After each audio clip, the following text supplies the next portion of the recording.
ఈరోజు రిలీజ్ చేస్తూ ఉన్న ఈ లిస్టు 25 పార్లమెంట్లకు 175 అసెంబ్లీ స్థానాలకు సంబంధించిన లిస్ట్ ఇది. ఇందులో ఒకే ఒక్క స్థానం అనకాపల్లి ఒకటి పెండింగ్లో పెట్టాం. మిగతాటివన్నీ కూడా ఎంపీ స్థానం పెండింగ్ పెట్టాం. మిగతాటివన్నీ కూడా లిస్ట్ అనౌన్స్ అయినట్టే. ఎప్పుడూ చూడని విధంగా సామాజిక న్యాయము అన్నది మాటల్లోనే కాదు, చేతల్లో కూడా చేసి చూపించాము అని చెప్పి చూపించగలిగాము దేవుడి దయతో అని కూడా చెప్పడానికి సంతోషపడతా ఉన్నా. ఎందుకనంటే ఏకంగా అసెంబ్లీలో చట్టమే చేశాం.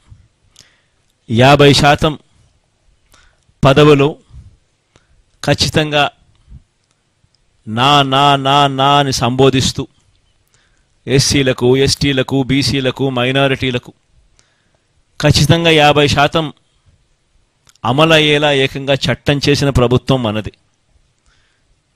ఇది నామినేషన్ పదవుల్లోనూ, నామినేషన్పై ఇచ్చే కాంట్రాక్టుల్లోనూ చట్టం చేసి అమలు చేస్తూ ఉన్న విషయం. ఈ చట్టం కూడా మనమే అమలు చేశాం. దానిని మనస్ఫూర్తిగా స్ఫూర్తిగా తీసుకుంటూ ఈరోజు 50% అంటే 175 అసెంబ్లీ స్థానాలు, 25 ఎంపీ స్థానాలు రెండు కలిపితే 200 స్థానాలు అయితే ఈ 200 స్థానాలకు గాను 100 స్థానాలు అంటే 50%, 50% ఎస్సీ, ఎస్టీ, బీసీ, మైనారిటీ నా నా నా అని పిలుచుకుంటూ 50% సీట్లు ఏకంగా వీరికే ఇవ్వగలగడం ఇది చరిత్రలో, ఆంధ్ర రాష్ట్ర హిస్టరీలో ఎప్పుడూ కూడా కని విని ఎరగని ఘట్టమని కూడా చెప్పడానికి చాలా సంతోషపడతా ఉన్నా. ఈరోజు ఒకసారి గమనించినట్లయితే ఏకంగా 59 స్థానాలు 200 స్థానాలకు గాను బీసీలకే కేటాయింపులు చేశాం. 175 అసెంబ్లీ స్థానాలకు 48 అసెంబ్లీ స్థానాలు, 25 ఎంపీ స్థానాలకు గాను బ్యాలెన్సు 11 స్థానాలు బీసీలకే కేటాయింపులు జరిగింది. ఆడవాళ్లకు కూడా ఇంతకు ముందు కన్నా బెటర్గా చేశాం. కానీ ఇది కూడా నాకు ఇంకా సంతృప్తిని కలిగించడం లేదు. బహుశా నెక్స్ట్ ఎలక్షన్లకు వచ్చేసరికి దీనిని ఇంకా వేగంగా కూడా అడుగులు వేయించే కార్యక్రమం చేస్తా ఉన్నాం. 200 స్థానాలకు 24 స్థానాలంటే 12% అక్క చెల్లెమ్మలకు ఇవ్వగలిగాం. కానీ ఇది కూడా నాకు పూర్తిగా సంతృప్తిని కలిగించే అంశం కాకపోయినప్పటికీ కూడా బట్ లాస్ట్ టైం కన్నా బెటర్గా చేశాం. బహుశా మిగతా ఏ పార్టీ కన్నా కూడా బెటర్గానే ఉంటుందని అనుకుంటా ఉన్నాను. లాస్ట్ టైం 19 ఇస్తే ఈసారి 24 దాకా తీసుకొని పోగలిగాం. ఇది కూడా ఒక విశేషమనే చెప్పాలి. కానీ నెక్స్ట్ ఎలక్షన్లకు వచ్చేసరికి ఇంకా దీన్ని ఖచ్చితంగా ముందుకు తీసుకొని ఇంకా పెద్ద సంఖ్యలో ఇంకా నెంబర్లు ఇచ్చే కార్యక్రమం ఖచ్చితంగా జరుగుతుందని కూడా చెప్తా ఉన్నా. ఈరోజు మనం రిలీజ్ చేసిన ఈ లిస్టులలో గమనించినట్లయితే ఏకంగా 77% మంది వీళ్ళు ఈ 200 మందిలో ఏకంగా 77% మంది గ్రాడ్యుయేట్స్, ఆ పై చదువులు చదివిన వాళ్ళు. ఎమ్మెల్యేలకు సంబంధించి 175 మంది ఎమ్మెల్యేలకు గాను 75% గ్రాడ్యుయేట్స్, ఆ పై చదువులు చదవగలిగిన వాళ్ళు మనం ఎంపిక చేయగలిగాము అని కూడా చెప్పడానికి కూడా సంతోషపడతా ఉన్నా. మైనారిటీస్కి కూడా ఇంతకుముందు 5 స్థానాలు ఇస్తే ఇవాళ 7 స్థానాలతో మైనారిటీ సంఖ్యను కూడా బాగా పెంచగలిగినామని చెప్పడానికి కూడా సంతోషపడతా ఉన్నా. మొత్తం మీద 50% నా అని పిలుచుకుంటూ ఎస్సీ ఎస్టీ బీసీ మైనారిటీలకు ఇవ్వడం అన్నది చరిత్రలో నిలిచిపోయే ఘట్టంగా మరొకసారి చెబుతూ, అదొక చరిత్రలో నిలిచిపోయే ఘట్టమని కూడా చెబుతూ, ఈ ఎన్నికల్లో దాదాపుగా 81 స్థానాలలో ఎమ్మెల్యేలను మార్పు జరిగింది. 18 ఎంపీ స్థానాలు కూడా మార్పు జరిగింది. అంటే దాదాపుగా 99 స్థానాలంటే దాదాపుగా దగ్గర 50% స్థానాలలో మార్పులు కూడా చేశాం. అంటే ఇది కూడా చరిత్రలో ఒక నిలిచిపోయే ఘట్టమే. ఎందుకంటే ఈ స్థాయిలో మార్పులు చేయగలిగిన ధైర్యం బహుశా ఎవరికి ఉండకపోవచ్చేమో.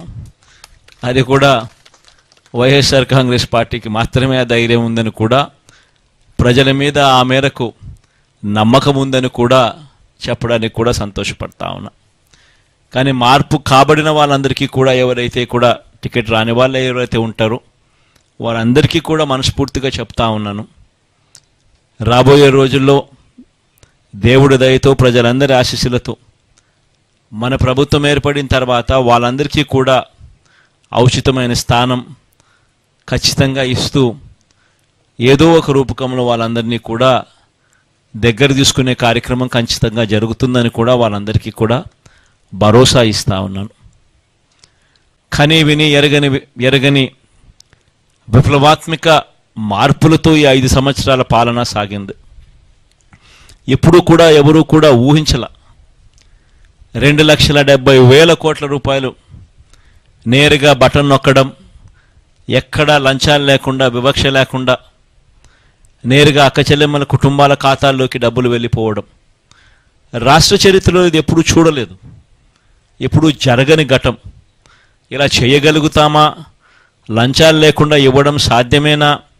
వివక్ష లేకుండా అసలు ఇవ్వగలుగుతారా అనే పరిస్థితి నుంచి కాదు, ఇది సాధ్యమే అని ఈ 5 సంవత్సరాల పరిపాలనలో ఎప్పుడు చూడని విధంగా గ్రామ స్థాయిలోనే గ్రామ సచివాలయాన్ని తీసుకొని రావడం, గ్రామ స్థాయిలోనే ప్రతి 50-60 ఇళ్లకు ఒక వాలంటీర్ వ్యవస్థ తీసుకొని రావడం, వీటి అన్నిటి ద్వారా పారదర్శకంగా లంచాలు లేని వ్యవస్థ, వివక్షకు చోటు లేని వ్యవస్థ ద్వారా 2,70,000 కోట్ల రూపాయలు అక్క చెల్లెమ్మల కుటుంబాల ఖాతాల్లోకి వేయడం అన్నది దేశ చరిత్రలో సువర్ణ అక్షరాలతో ఎప్పటికీ కూడా లిఖించతగ్గ విషయంగా ఎప్పటికీ కూడా గుర్తుండిపోతుంది. ఇది ఒక గొప్ప మార్పుగా కూడా గుర్తుండిపోతుంది. రాష్ట్రంలో ఎప్పుడూ జరగని విధంగా జరిగింది.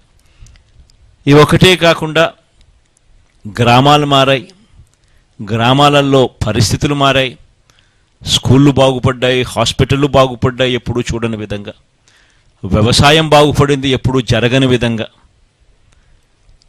మహిళలకు విమెన్ ఎంపవర్మెంట్ ఎప్పుడూ కూడా జరగని విధంగా, కంటికి కనిపించే విధంగా మార్పులు చోటు చేసుకుంటూ విమెన్ ఎంపవర్మెంట్ జరిగింది. సామాజిక న్యాయం అన్నది మాటలకు కాదు, మొట్టమొదటిసారిగా సాధ్యమే అని చెప్పి చేయించిన ప్రభుత్వం, చేసి చూపించిన ప్రభుత్వంగా ఈరోజు వైఎస్ఆర్ కాంగ్రెస్ పార్టీ ప్రభుత్వం నిలబడగలిగింది అని కూడా చెప్పడానికి గర్వపడతా ఉన్నా. వీటి అన్నిటి వల్ల కూడా ప్రస్ఫుటమైన మార్పులు ప్రతి గ్రామంలోనూ కనిపిస్తూ ఉన్నాయి. ఈ మార్పులన్నిటి వల్ల దేవుడు ఆశీస్సులతో మళ్ళీ 2-3 నెలల్లో మళ్ళీ ఖచ్చితంగా ప్రమాణ స్వీకారం చేస్తాం. సామాజిక న్యాయం అన్నది ఇంకా గొప్ప స్థాయిలోకి తీసుకొని పోయే అడుగులు కూడా వేస్తామని కూడా ఈ సందర్భంగా చెబుతూ అందరితో కూడా సెలవు తీసుకుంటా ఉన్నాను.